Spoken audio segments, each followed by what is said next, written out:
ನನ್ನ ಹೆಸರು ಗಣೇಶ್ ಭಟ್ಟ. ನಾನೊಬ್ಬ ಕೆತ್ತನೆ ಕಲಾವಿದ. ಸಾಮಾನ್ಯವಾಗಿ ಶಿಲ್ಪಕಲೆ ಅಂತಂದ್ರೆ ಅತ್ಯಂತ ಹಿಂದೆ ಇರುವ ಕಲೆಯನ್ನ ಇಷ್ಟು ಪ್ರಧಾನವಾಗಿ ಆ ಶಿಲ್ಪಕಲೆ ಇವತ್ತಿಗೆ ಸಾಕ್ಷಿ ಕೊಡುತ್ತೆ ನಮ್ಗೆ.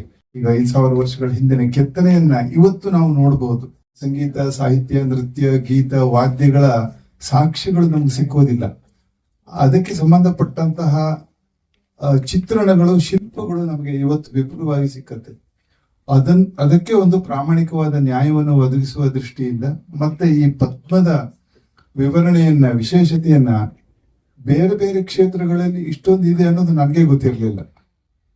ಇದು ಬಹಳ ದೊಡ್ಡ ಸಾಧನೆಯ ಕೆಲಸ. ಮತ್ತೆ ಭಾರತದ ಈ ಪಠ್ಯೇತರ ವಿಭಾಗಗಳಲ್ಲಿ ಈ ಪದ್ಮದ ಮಹತ್ವ ಏನು ಅನ್ನುವಂಥದ್ದು ಇವತ್ತಿಗೆ ಯಾರಿಗೂ ಗೊತ್ತೇ ಇಲ್ಲ. ಭಾರತೀಯ ಅನೇಕ ಕಲಾ ಪ್ರಕಾರಗಳಲ್ಲಿ ಬೆಳೆದು ಬಂದಂತಹ ಅನೇಕ ವಿಧಿವಿಧಾನಗಳನ್ನ ಮತ್ತೆ ಭಾರತೀಯ ಸಾಂಪ್ರದಾಯಿಕ ಕಲಾ ಪ್ರಕಾರಗಳನ್ನ ಅಟ್ಲೀಸ್ಟ್ ಸಿಲೆಬಸ್ ನಲ್ಲಿ ಆದರೂ ಸೇರಿಸಿ ಭಾರತದ ಮಹತ್ವವನ್ನ ಇವತ್ತಿನ ಯುವ ಪೀಳಿಗೆಗೆ ತಿಳಿಸಿಕೊಡ್ಬೇಕಾಗಿದ್ದು ಅತ್ಯಂತ ಮುಖ್ಯವಾದ ವಿಷಯ. ಅದನ್ನ ಈ ಚಿತ್ರದ ಮೂಲಕ ಇಡೀ ಪ್ರಪಂಚಕ್ಕೆ ಪರಿಚಯಿಸುತ್ತಿದ್ದಂತಹ ಅಕ್ಕ ಲೀಲಾ ಅವರಿಗೆ ಮತ್ತೆ ಸಹೋದರ ಹಾಗೂ ನನ್ನ ಆತ್ಮೀಯ ಮಿತ್ರರು ಸುಚೇಂದ್ರ ಪ್ರಸಾದ್ ಅವರಿಗೆ ಅಭಿನಂದನೆಗಳನ್ನು ಸಲ್ಲಿಸ